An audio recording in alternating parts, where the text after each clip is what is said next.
Hello, it's Scott Manley here with another video about me flying things for real. This was about a week ago and it represents me doing something that I have never done before in an aircraft. Something which is a big step forward for me who's trying to become a better pilot. So, I'm basically departing the airport, climbing up, and you can see that there's clouds above me.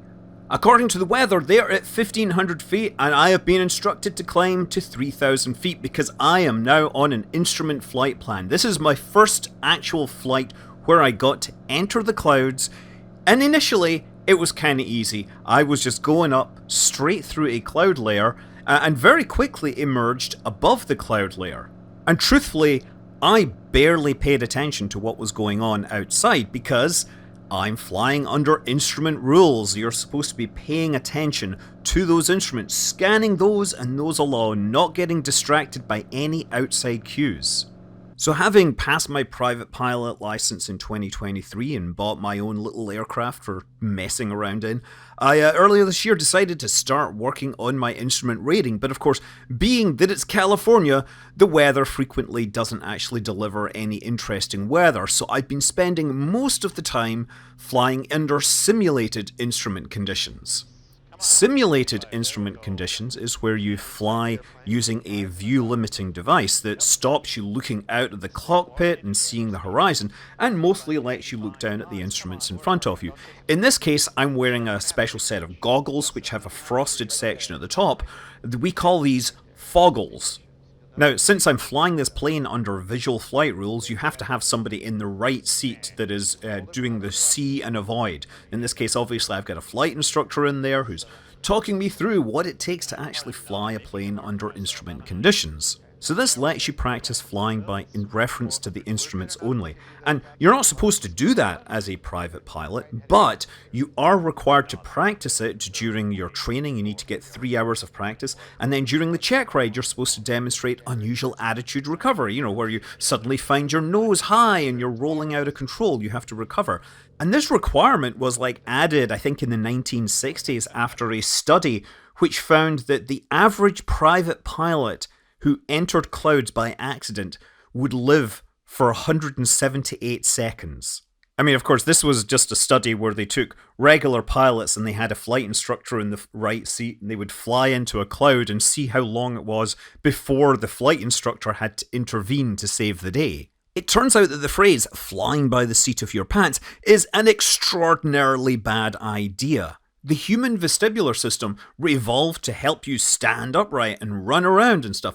It's marvelous at that. It was not evolved for you to be sitting at the controls of an aircraft flying at 100 miles an hour. When you suddenly remove the ability to see the horizon, your body starts to tell you things like you're climbing or descending or rolling, and frequently these are at odds with the aircraft's actual motion. A great example of this is something known as the somatogravic illusion. That is where you accelerate and it moves the gravity vector backwards and it makes you feel like you're climbing, like your nose is pitching up. And the danger is that if you feel this in an aircraft and you push the nose down, you could be diving into terrain. And you might think that's a fairly obvious thing, but people get caught by it, even experienced pilots with thousands of hours. Atlas Air Flight 3591, as they were descending, as the aircraft was on approach, somebody accidentally activated the go-around mode, which would throttle up the engine so that they could go around. As a result, the pilot felt acceleration and he felt that his nose was coming up, so he pushed the nose down. And by the time they emerged from the clouds, it was too late to pull out of the dive. And so with all that knowledge as a backdrop, I was really interested to see just how well I would handle flying in the clouds for the first time. And I pretty much got perfect conditions for it. We had this warm front come through and we had these nice sort of stratified clouds, multiple layers that we could fly between. And the winds were light, it wasn't too cold, we weren't going to expect icing. It was going to be a perfect first attempt. And I actually decided that I was going to fly at least one leg totally by hand. So I decided to fly the outbound leg because I wanted to feel what happens. Would I make any stupid mistakes? And the answer is no, I didn't. I kept the plane flying beautiful, level, all within altitudes, What did happen was I became super task saturated. I was unable to respond to all of the ATC calls, and I sounded like an idiot on the radio, I think. 804 Sierra Golf, turn left heading 070, back here for spacing. 804 Sierra Golf, turn left 070, correctors for spacing. All he needs to know is 070. Just give him the number. 364 down there, Roger. You're overthinking it. Just give him the numbers back. So yeah, look, I'm not fooling you guys. This is baby's first IFR, Instrument Flight Rules. I'm obviously working on getting better at this. I think maybe 20 hours of logged instrument time at this point. I need to get at least another 20, and probably a bit more, to be fully fluent and good at this thing. Now, the plane experts out there will notice that I'm flying a Cirrus SR20. I'm not flying the WT9 Dynamic that I own, because that little plane I have is what's called a light sport aircraft. It's not really designed for instrument rules. It actually has a placard on it from the builder that says, "Do not fly in instrument meteorological conditions," which means legally you could actually put a navigation system which allows you to fly under instrument flight rules, but you couldn't actually fly through clouds, so it doesn't really get you that much. The Cirrus, on the other hand, it has an awesome glass cockpit which has all the cornerstones of modern aerial navigation. It has GPS, it has VORs, it has ILS, and most importantly, it has a bunch of instructors who'll show me how to do it, and they have a really awesome simulator. I'm sure there's a bunch of you out there who are still trying to download Microsoft Flight Simulator 2024 and get into it. Well, I don't quite have that quality of graphics, but the simulator for the Cirrus they had pretty much has a complete physical mock-up of the cockpit, right down to avionics that lets me twiddle my way through setting flight plans. But the most important thing it has is an FAA letter of authorization. This is a document that has been signed off by an inspector to say that this is sufficiently accurate compared to the real thing that I can actually log flight time in it. You have to have at least 40 hours of instrument training before you can take the check ride, and 20 hours of that can be in this simulator. It's technically an Advanced Aviation Training Device, AATD.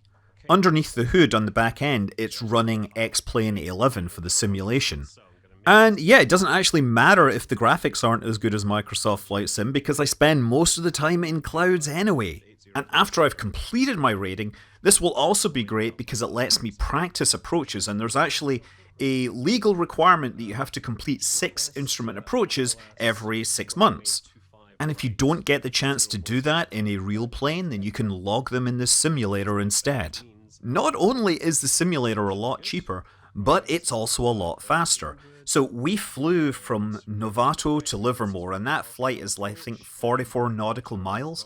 But when you're flying on instrument flight rules, under IFR, you file the flight plan, they have control of your plane. The traffic controllers will tell you exactly where to go, and you pretty much turn left and right, ascend and descend exactly as they say.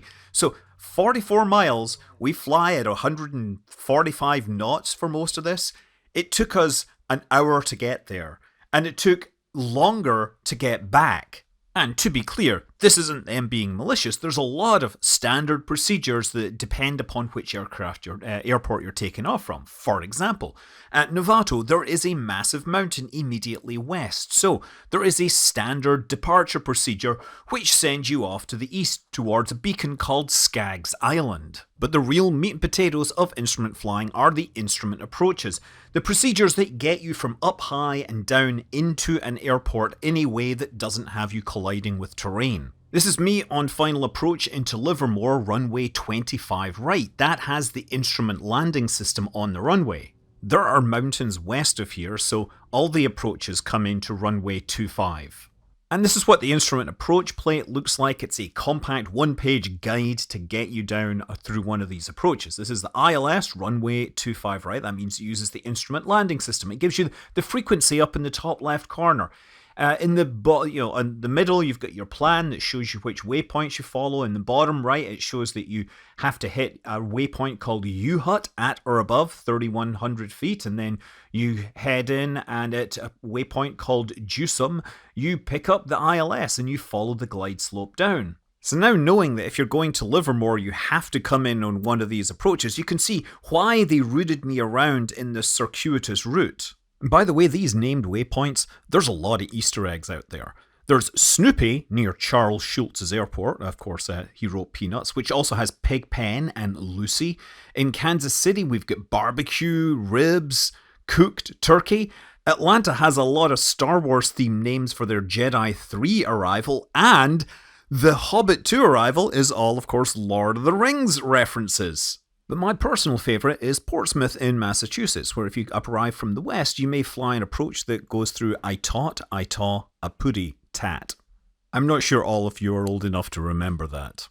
Anyway, the way back on this particular flight took way longer. You'll see that this is me just flying south of the airport, like, a few miles south, but no, the approaches are all from the north, so the route is around like this, and then at Santa Rosa, there's a stream of traffic that keeps on departing, so they keep routing me around that, avoiding traffic, and then after this one, turn right, and now I'm on like a 20-mile long approach, and this is a GPS-only approach. There's no ILS or anything. Also, the camera had run out of battery power, so you don't get to see the entire descent through the soup, breaking out at 1,300 feet and then making a beautiful landing that made my day. This was immensely hard work, but, you can tell that I was enjoying it, right? Look at that grin. I'm Scott Manley. Fly safe.